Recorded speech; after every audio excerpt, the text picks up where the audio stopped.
Bonjour et bienvenue à la seconde partie d'Angle Mort. Pour cette partie, on va essayer d'aborder un petit peu certaines questions nationales. Yassine, le président de la République était en visite d'État en Slovénie. En Slovénie, c'est un pays qu'on ne connaît pas vraiment, un petit pays, mais c'est une visite d'État. On a vu la signature de plusieurs contrats, etc. Qu'est-ce que peut nous apporter la Slovénie d'une coopération avec la Slovénie, un petit pays européen? Sur les 30 ans, les derniers 30 ans, il était rare qu'un président algérien effectue une visite d'État dans un pays européen. Depuis son arrivée, le président Abdelmadjid Tebboune a instauré une nouvelle règle. C'est-à-dire qu'il a déjà effectué une visite d'État en Italie, une autre au Portugal, cette fois-ci en Slovénie. Donc c'est toute une symbolique. C'est important d'avoir des relations normalisées et claires et surtout respectées avec des pays européens. Donc la Slovénie, c'est pas une grande économie quand même, il ne faut pas se leurrer, mais avoir des rapports avec un pays qui est le centre-est de l'Europe, c'est important. Et puis, la Slovénie a montré à plusieurs reprises à travers les visites effectuées par leurs responsables ici en Algérie, leur volonté de développer des relations importantes avec l'Algérie. Il y a presque un an et demi, la ministre des Affaires étrangères slovène a passé plusieurs jours ici en Algérie. En tout cas, il y avait plusieurs contrats qui ont été signés, notamment des contrats gaziers. Est-ce que la relation ne se base pas principalement sur cet aspect, même si nous savons que, par exemple, la présidente slovène, elle a clairement apporté son soutien à la cause palestinienne et à la cause sahraoui. C'est ça. Non, ça veut dire la symbolique. Oui, toute la symbolique est là. Mais la symbolique est que l'Algérie puisse convaincre plusieurs pays de l'Union européenne à adhérer à cette démarche, notamment la cause palestinienne qui est au centre de toute la politique étrangère de l'Algérie et aussi la dernière colonie en Afrique. Donc c'est important et ça... Mais Yassine, est-ce que la Slovénie pourrait éventuellement peser sur les choix de l'Europe sur ces deux questions? Chouf, il faut aller dans la politique européenne. La politique européenne est en train de changer de la gauche vers la droite. La droite, ce qui l'intéresse, c'est le business, c'est toutes ces politiques de soumission aux intérêts américains. Donc, ils n'ont pas beaucoup d'autonomie sur ce plan-là. Je vois que Viktor Orban, on dirait que ce n'est pas un Européen. Il est victime de toute sorte d'attaque de la part des Européens. Pourquoi? Parce qu'ils n'adhèrent pas à la politique développée par l'Allemagne, par la France et tout. Donc, on a besoin de développer des relations avec des pays autonomes. C'est-à-dire que Giorgia Meloni, personne ne va s'aventurer à lui dicter une démarche quelconque envers l'Algérie. C'est pareil pour le Portugal. Pareil. Dans toute cette politique, Yassine, il n'y a pas les intérêts aussi qui oui, toute l'Europe et les États-Unis qui sont en train de menacer la Russie de nouvelles représailles, de nouvelles sanctions économiques, et au centre de toutes ces représailles, c'est le gaz. Il faut comprendre que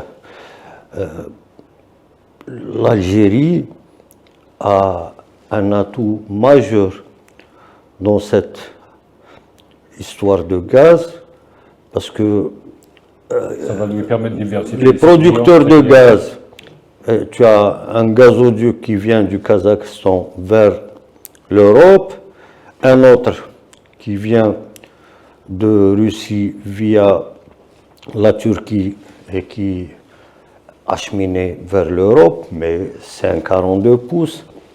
Et tu as l'Algérie qui a deux gazoducs avec l'Italie. L'un passe par la Méditerranée, l'autre passe par la Tunisie, puis la Méditerranée. Et tu as un autre gazoduc qui va de l'Algérie vers les côtes espagnoles. Donc en termes de distribution, l'Algérie a développé un réseau important, même en termes de coûts. Le transport par gazoduc, le coût du transport est minime. Par contre, en termes de GNL, tu es obligé de dépenser 20% de l'énergie pour comprimer ce gaz et dépenser encore 15% pour décomprimer le gaz. Donc, en termes de coûts, c'est énorme. Et c'est pour ça que l'Algérie se place maintenant en partenaire incontournable de l'Europe. Parce qu'à travers les trois gazoducs, bon, كان عندنا واحد آخر ثاني qui passait par le Maroc, قال خلاص صوارتكم ديو سلعتكم وروحوا. Donc, à travers ces trois gazoducs et le maillage des gazoducs intra-européens, c'est-à-dire que la Slovénie va être servie à partir des gazoducs algériens qui vont en Italie. Donc, ça leur fait une économie énorme sur les coûts. Au lieu d'avoir du GNL, ils vont avoir le gaz naturel qui n'est pas traité, donc à moindre coût. Et ça, imagine un peu s'il y a des sanctions européennes et américaines sur le gaz russe, ça va être la catastrophe en Europe. Absolument. Et c'est les amis de l'Algérie qui vont pouvoir s'en sortir. Justement, restons dans l'Europe, Yassine, et nous avons l'impression que, par exemple, la France, c'est le pays qui nous est proche, disons. On a l'impression qu'il est un petit peu isolé sur certaines questions, d'abord, de diplomatie, de relations internationales européennes, sa situation actuelle en Europe, la France. Il y a une symbolique dans tout ça. Imagine un autre pays qui décide autant de sanctions sur la France sans avoir une menace européenne contre lui. Donc, l'Algérie a pu convaincre l'Union européenne de la neutralité par rapport aux relations algéro-françaises. Oui. قال استعمار قديم عندكم بيناتكم حسيفه ما تدخلونيش في الوسط.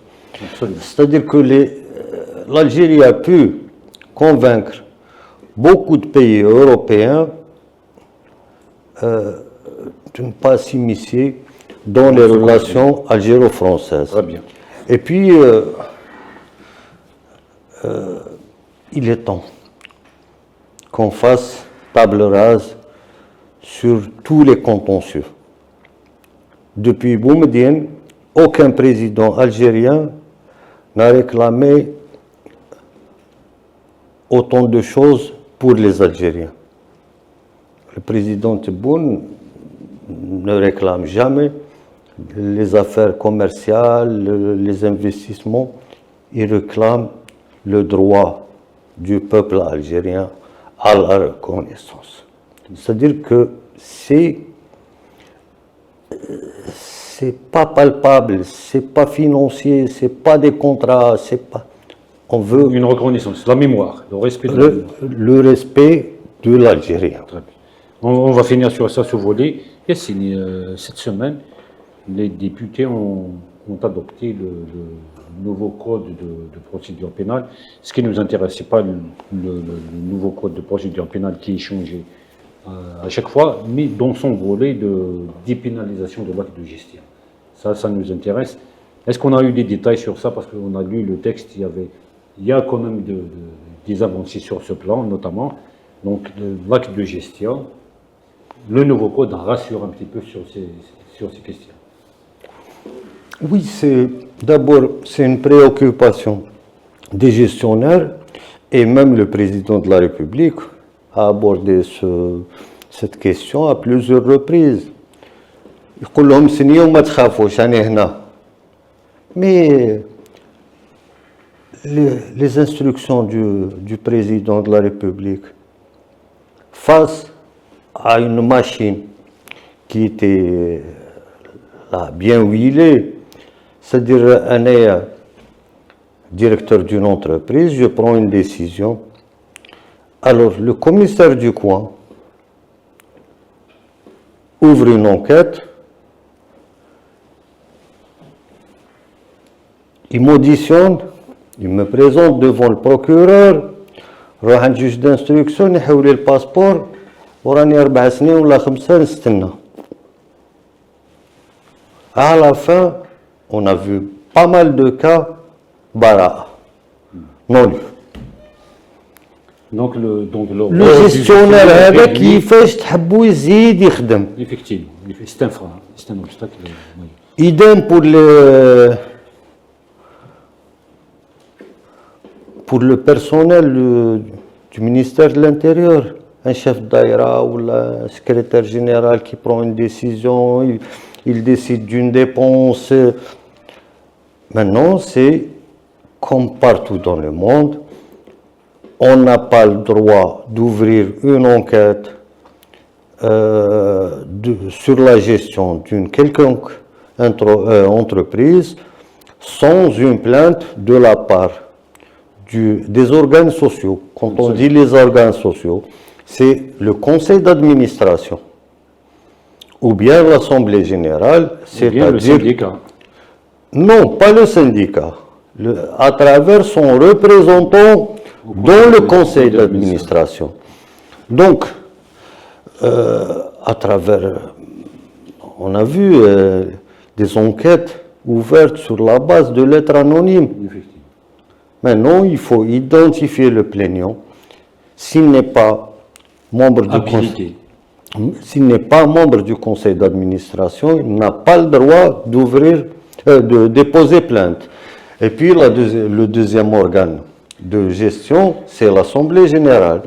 C'est-à-dire pour les entreprises publiques, l'Assemblée générale est représentée par la tutelle. Donc une entreprise dans le secteur de l'industrie, normalement c'est le ministre de l'Industrie qui préside l'Assemblée générale ou bien il délègue quelqu'un pour le représenter dans l'Assemblée générale. Yassine, merci. Indépendamment de cet aspect, l'aspect juridique, l'objectif, c'est de booster l'économie, c'est de booster l'investissement, parce que le nouveau code de procédure pénale qui dépénalise l'acte de gestion est venu après plusieurs décisions, plusieurs orientations, la suppression de l'AGEX, le nouveau code d'investissement, on n'a pas lu le nom du Wali, le Wali ne décide plus sur sur l'investissement dans les wilayas. Est-ce que toutes ces décisions vont enfin donner un nouvel élan, un investissement? شوف نحكيو sincèrement. L'année dernière, le président de la République a annoncé 260 milliards de dollars de PIB. Il aspire en 2027 à atteindre 400. À atteindre 400 milliards. j'étais avec des responsables, on peut l'atteindre en 2025. Si on arrive, bon, les hautes autorités du pays ont pris connaissance de la chose. Le nombre de projets bloqués par l'administration, c'est-à-dire des fois par la commune, des fois par Oui, l'administration. par la wilaya, le nombre de projets qui sont bloqués, on peut les débloquer par décision souveraine en dehors de l'administration. Et là, on peut atteindre les 400 millions. Tu as dit, on va parler un peu plus sérieusement. Pardon, la dernière question, Yassine, s'il te plaît. Est-ce que c'est normal dans un pays où l'administration décide si on va créer des emplois, de la richesse? Il y a quelque chose qui compte pas. Chauffe. La dernière fois, j'ai discuté avec quelqu'un de la wilaya de Guelma. C'est des gens qui ont investi un bijou dans le tourisme, un vrai bijou. Et ils ont terminé le projet et ils attendent depuis des mois et des mois la conformité. Le wali Guelma ne les reçoit pas. Le ministre du Tourisme m'a été. Comment veux-tu ça? C'est un projet qui dépasse 100 millions de dollars. Enfin, c'est valable partout, c'est pas uniquement à Guelma. Un exemple. Ça, c'est un exemple. Un hôtel qui a besoin juste d'une attestation de conformité pour commencer à travailler et employer les gens localement. Et donc, dans tout ça, il faut débarrasser l'administration de tout ce qui est en relation avec l'économie. Donc, pourquoi l'administration bloque ici? Généralement. Je ne sais pas. Est-ce que ce n'est pas des tentatives de corruption? Il faut dire les choses telles qu'elles sont. Des fois même pas la corruption. Enfin, il y a un volet de corruption. On a vu des cas. Soupçon de corruption, il y a aussi la peur, des gens ont peur de signer sur des projets aussi. C'est pour ça qu'il faut avoir un système centralisé, transparent, comme le fait maintenant l'agence d'investissement. Tu as un dossier qui est conforme à la loi. Tu as c'est une plateforme qui est numérisée. Tu fais un dossier d'investissement, tu fais la présentation de ton projet et tu reçois un courrier électronique, les intermédiaires, pour faire avancer le projet. Donc on est dans la bonne voie et cet amendement du Code de procédure pénale va réconforter les gestionnaires du secteur public. Je pense que ça va booster un peu l'économie. Et sinon, au final, il suffit d'une volonté. Pas d'une volonté, la volonté elle est là depuis l'arrivée du président Abdelmajid Tebboune, la volonté elle est là. Mais il fallait casser cette machine qui empêchait les gens d'avancer. Marali fait son attraque, Wallahi Ghadoni. Il y a une entreprise étrangère, فيها واحد ليبي et un autre égyptien, je crois. دوسوا بيناتهم. واحد il a déposé plainte contre l'autre. Bon, c'est une affaire de sous-traitants. Hadou, c'est des sous-traitants de son attraque. Et on se retrouve avec ISTN pour les filiales de son attraque qui ont travaillé avec cette entreprise. Et c'est quoi ça? Donc, je suis content pour les gestionnaires du secteur public. Ils vont pouvoir travailler à l'aise et dans un confort moral. Ceci dit, ils n'ont pas le droit à des bêtises, à des atteintes à l'économie nationale aussi. Oui, le conseil d'administration, il est responsable. Par contre, le procureur du coin, ماذا بيه تجيب له انت مدير تاع سوناتراك باش J'ai compris. Yassine, mais dans tout ce climat, nous avons par exemple une wilaya qui s'illustre un petit peu, qui se distingue par des projets, ils ne sont pas vraiment grandioses, mais qui avancent doucement mais sûrement, c'est la wilaya d'Adrar. Sur le sud du pays, c'est un modèle de développement. Qu'est-ce qu'on a comme projet, comme réalisation à Adrar? كنا نهضروا على le PIB, je pense que d'ici 3 ou 4 ans, Adrar va participer à hauteur de à peu près 20% du PIB national. Quand même, 20%, c'est beaucoup. Oui, oui. C'est un modèle, c'est-à-dire s'il doit être fier d'un modèle, le président Abdelmajid Tebboune doit pointer le doigt vers Adrar. Parce que c'est une wilaya d'abord qui a, en termes de superficie, ça équivaut à un État européen. Absolument. L'avantage qu'elle a, elle a l'énergie. Elle a les complexes gaziers d'Akabli, Tidikelt, ça produit énormément de gaz. D'ailleurs, c'est Tidikelt qui alimente Tamarasset en gaz. Donc, c'est énorme comme potentiel. Un accident géologique a fait que Adrar, parce qu'au sud-ouest, en Algérie, on n'a pas de pétrole, on n'a que du gaz. Eh bien, Rabbi Habhom, les gens de cette région, ont du pétrole. Alors, ils ont leur propre raffinerie qui fait à peu près 600 000 barils par an. Et ça, c'est aussi un atout pour la région. Ils ont de l'eau. L'eau est un élément vital au sud. C'est le plus important, hein, pour ne pas dire ça. Ils ont aussi développé l'agriculture. Et parmi l'agriculture, il ne faut pas voir le maïs, le blé. Ils ont développé quelque chose qui est plus cher que le pétrole. C'est l'argan. Oui, non. S'ils continuent dans cette politique